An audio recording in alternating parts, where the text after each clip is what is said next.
Hello दोस्तों, नमस्कार। Proactive platform में हम सभी का स्वागत करते हैं। आज बायोलॉजी के अंतर्गत जानकारी करेंगे कि हम श्वसन कैसे करते हैं।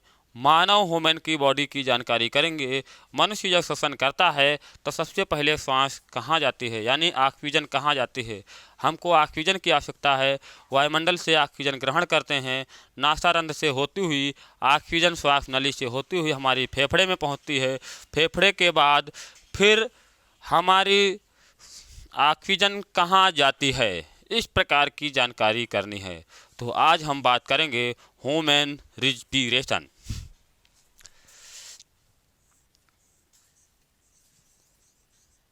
ह्यूमन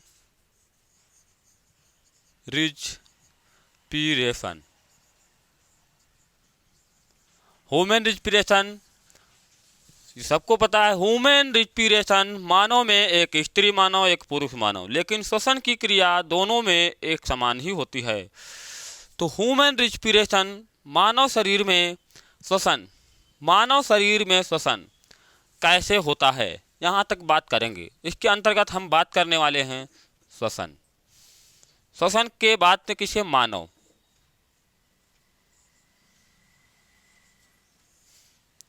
मानव जब श्वसन की क्रिया करता है, मानव जब क्या करता है, श्वसन की क्रिया करता है, तो श्वसन की क्रिया में क्या लेता है। श्वसन क्रिया में क्या लेता है? श्वसन क्रिया में मानव जब श्वसन करता है तो श्वसन क्रिया में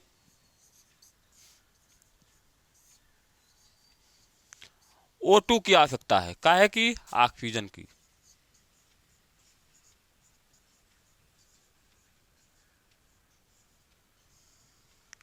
ऑक्सीजन की आवश्यकता है।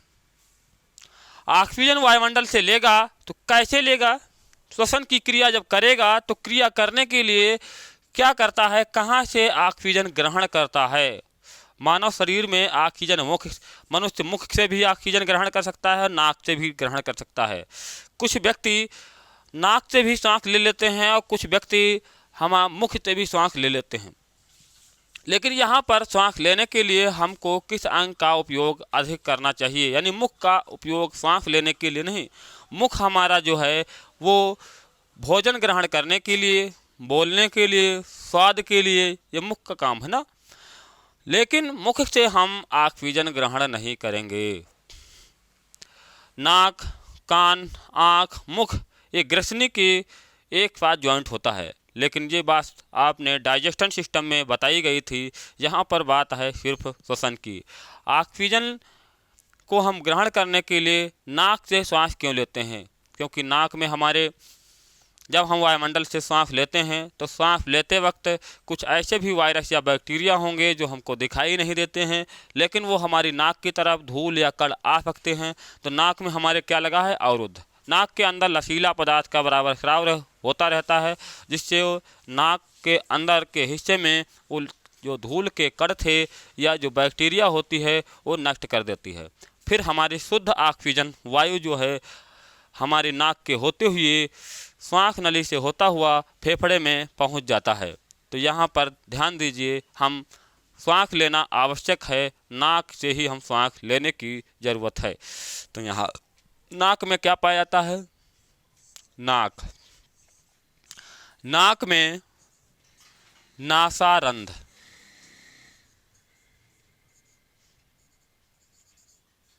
क्या है? नासारंध्र। नाक में क्या चीज़ है? नासारंध्र। नाक में नासारंध्र से हम क्या ग्रहण करते हैं? नासारंध्र से क्या ग्रहण करते हैं? नासारंध्र से हम यहाँ पर हम लिख लेते हैं, नासारंध्र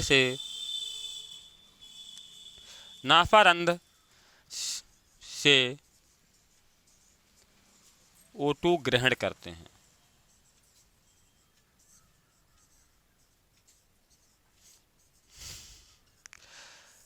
नाक में नासारंध्र हैं कितने? नासारंध्र दो नासारंध्र हैं। कितनी हैं? दो नासारंध्र हैं। दो नासारंध्र के बीच में क्या पाया जाता है? एक दीवार के साइड का पट पाया जाता है, और दोनों नासारंध्र एक साथ काम नहीं कर सकते हैं। या तो किसी व्यक्ति का नासारंध जो है, नाक का छिद्र जो है वो नासारंध कहा जाता है, या तो दायां चल रहा हो या बायां चल रहा हो। दायां बायां दोनों एक साथ नहीं चलते हैं, सिर्फ एक ही नासारंध काम करता है। तो यहाँ पर ध्यान दीजिए, नासारंध हमारे नाक में कितने हैं? 2 हैं। पौधों में कितने हैं? उसमें अनेक होते हैं। यहाँ पर सिर्फ मनुष्य की बात चल रही है। ऑक्सीजन ग्रहण करते हैं किससे? नासारंध से। फिर कहाँ होती है? नासारंध से ग्रहण करने के बाद श्वास नली, ऑक्सीजन कहाँ जाती है? श्वास नली में। श्वास नली के बाद ऑक्सीजन कहाँ जाती है? फेफड़े में।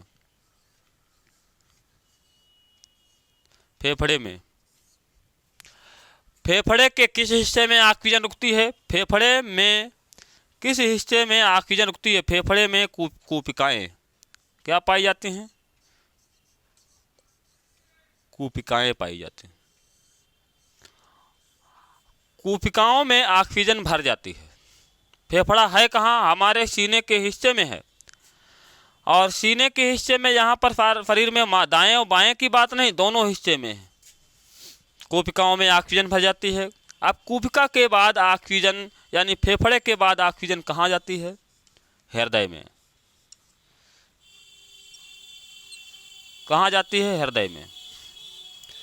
हृदय के बाद ऑक्सीजन कहाँ जाएगी? महाधमनी में।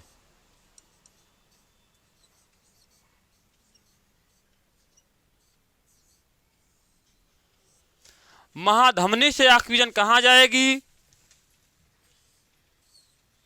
धमनी में। धमनियों से फिर बाद में ऑक्सीजन कहाँ जाएगी? अंगों में। अंगों के बाद हमारी ऑक्सीजन कहाँ जाएगी?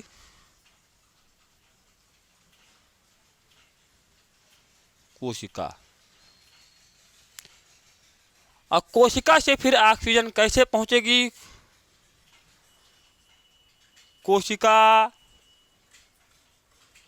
कोशिकांग में।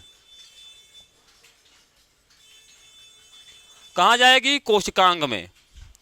तो यहाँ पर आपको ध्यान देने की जरूरत है कि धमनी क्या है और सिरा क्या है। धमनी के बारे में आपने पढ़ा होगा। हमारा ऑक्सीजन का परिवहन कौन करता है? रुधिर ऑक्सीजन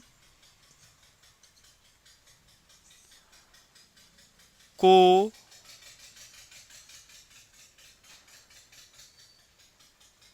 परिवहन के रूप में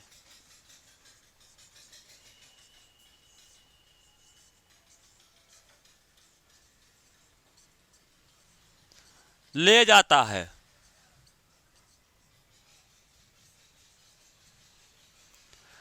तो रुधिर कहाँ से ले जाता है, इस बात की ध्यान देने की जरूरत है। शुद्ध रुधिर जो है, शुद्ध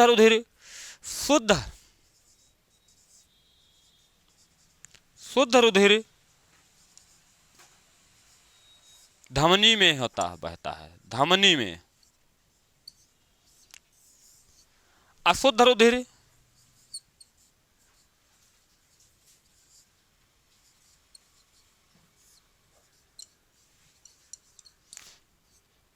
रुधिर शिरा में बहता है। शिरा और धमनी की जानकारी अगली क्लास में दी जाएगी यहाँ, लेकिन ऑक्सीजन की बात यहाँ पर हमारे अंगों में ऑक्सीजन कैसे पहुँचती है यहाँ तक इस क्लास में बताना है। इसलिए यहाँ पर बात को ध्यान देने की ज़रूरत है कि धमनी और शिरा, धमनी में रुधिर, धमनी का आकार कैसा होता है?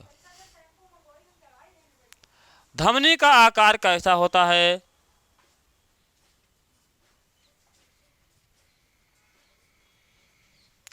धमनी में क्या होता है? ये चीज़ जब रुधिर महाधमनी के द्वारा बढ़ता है तो ये चीज़ ओपन होती है, यानी ओपन और क्लोज होती है, दोनों काम है इनका। अवरुद्ध, इसमें अवरुद्ध होता है। शिराएं क्या है? सीधा सपाट होती हैं, इसमें कोई भी का अवरुद्ध नहीं होता है, सीधा सपाट। तो धमनी कहाँ पाई जाती है? हमारे शरीर के हिस्से के बाह्य अंग के हिस्से में। अगर हम इस कलाई में देखते हैं तो यहाँ पर क्या है, झटके के समान रुधिर आगे बढ़ रहा है। यहाँ देखते हैं, या हम इस साइड में देखते हैं, जहाँ पर धमनी हमारे शरीर के बाहर हिस्से से जुड़ी हुई है, वहाँ पर हम ध्यान देंगे कि रुधिर जो है झटके के समान आगे बढ़ रहा होगा। यानी जिसको हम नाड़ी के नाम से जानते हैं। नाड़ी में क्या होता है, जब कोई डॉक्टर अपने शरीर का टेम्परेचर आपके शरीर का चेक करता है तो नाड़ी को देखकर वो बुखार की जानकारी कर लेता है। यहाँ पर रुधिर धमनी में क्या झटके के समान आगे बढ़ता है। रुधिर आगे की बढ़ेगा, ये ओपन होगा, फिर बंद हो जाएगा। रुधिर यहाँ आएगा, फिर ओपन होगा, फिर बंद हो जाएगा।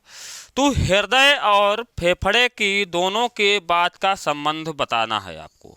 अभी हम बता रहे हैं क्या है, इन दोनों का कितना घनिष्ठ संबंध चल रहा है, ये आपस में दोनों क्या क्या करते हैं। फेफड़ा दो काम करता है। फेफड़ा एक काम करता है, पहली बात ऑक्सीजन को लेना, और यहाँ पर ध्यान देना है, फेफड़ा दो काम करता है।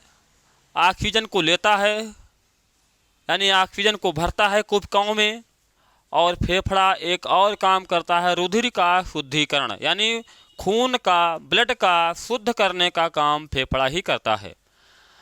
फेफड़ा शुद्ध करने के बाद रुधिर को कहाँ भेजता है? हृदय में। कहाँ भेजता है? हृदय में। तो हृदय में जब फेफड़ा रुधिर को भेजता है तो साथ में क्या भेज चली जाती है? ऑक्सीजन भी चली जाती है। साथ में क्या जाता है? ऑक्सीजन जाती है।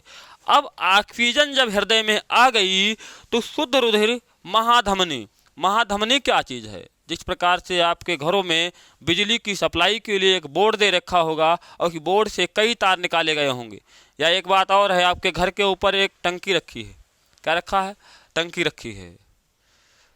टंकी रखी हुई है पानी वाली, और वहाँ से एक मतलब बड़ी पाइप निकाली गई है। फिर जहाँ जहाँ पानी की आवश्यकता है उसी प्रकार से घरों में अलग अलग टंकियाँ लगी हुई हैं। उसी प्रकार से समझ लीजिएगा कि हमारे शरीर के अंदर हृदय जो है एक ब्लड इसके अंदर भरा हुआ है, और ब्लड को आगे बढ़ाने के लिए क्या करेगा? वो पंप करेगा, झटके के समान रुधिर आगे की तरफ बढ़ाएगा। और रुधिर कहाँ जाएगा? महाधमनी। महाधमनी मतलब एक सिरा निकला हुआ है महाधमनी के रूप में। और धमनी के महाधमनी कैसे है? एक बात, धमनी एक हिस्सा ऐसे है, मान लिया महाधमनी, ये क्या है? महाधमनी का रूप है। अब यही से इस प्रकार से है ना, यही से इस प्रकार से, इस प्रकार से, इस प्रकार से धमनी का जाल हमारे शरीर के अंदर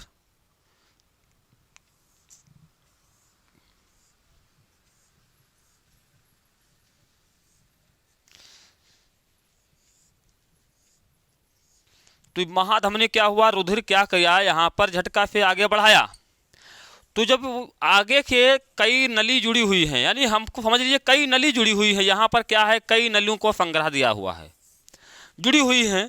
तो आगे की ब्लड झटके के समान आगे बढ़ रहा है। तो धमनी जो हमारे शरीर के अंदर जाल की तरफ फैली हुई हैं, उस धमनी के सहारे ही ऑक्सीजन हमारी बॉडी के अंदर, यानी धमनी से होता हुआ अंगों में पहुंच जाता है।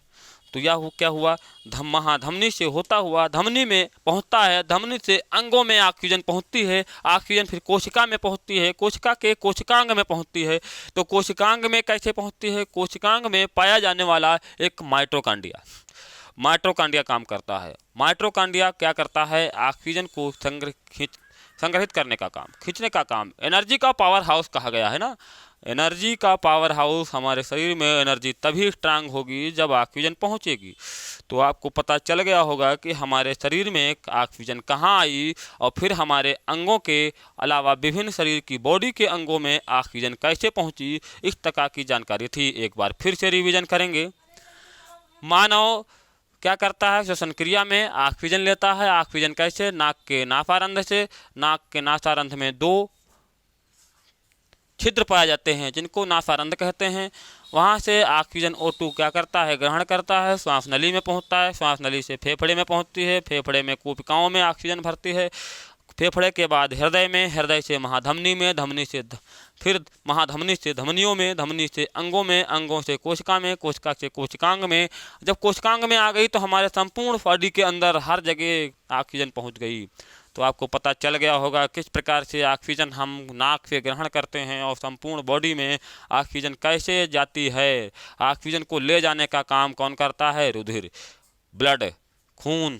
इस रुधिर के सहारे ही हमारे संपूर्ण बॉडी के अंदर ऑक्सीजन का परिभ्रमण होता रहता है। अब बात आती है जब कहीं हमारे शरीर में चोट लग जाती है, वहाँ का ब्लड खराब जाता है, या हमारे शरीर के अंदर रुधिर का आवागमन बना है, रुधिर कहीं कोई अशुद्ध हो गया, खराब गया है, कार्बन की मात्रा उसमें विलीन हो गई है, तो वो क्या करता है, हमारे त्वचा के करीब एक सिरा पाई जाती है और वो सिरा में क्या करती है, अशुद्ध रुधिर सिरा में ट्रांसफर होता रहता है और सिरा ले जा करके फिर फेफड़े में पहुंचा देती हैं। फेफड़े रुधिर का शुद्धिकरण करती हैं और शुद्ध रुधिर फेफड़े ऑक्सीजन के सहित हृदय को दे देती हैं। हृदय फिर महाधमनी में, धमनी से अंगों में, अंगों से कोशिका के कोशिकांग में पहुंच जाता है। तो यहाँ तक आज ये क्लास एंड होती है। आज आपको जानकारी हो गई होगी नाक से ऑक्सीजन लेने के बाद हमारे शरीर के सभी अंगों में ऑक्सीजन कैसे पहुंचती है।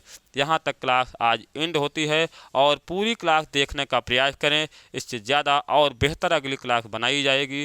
धन्यवाद।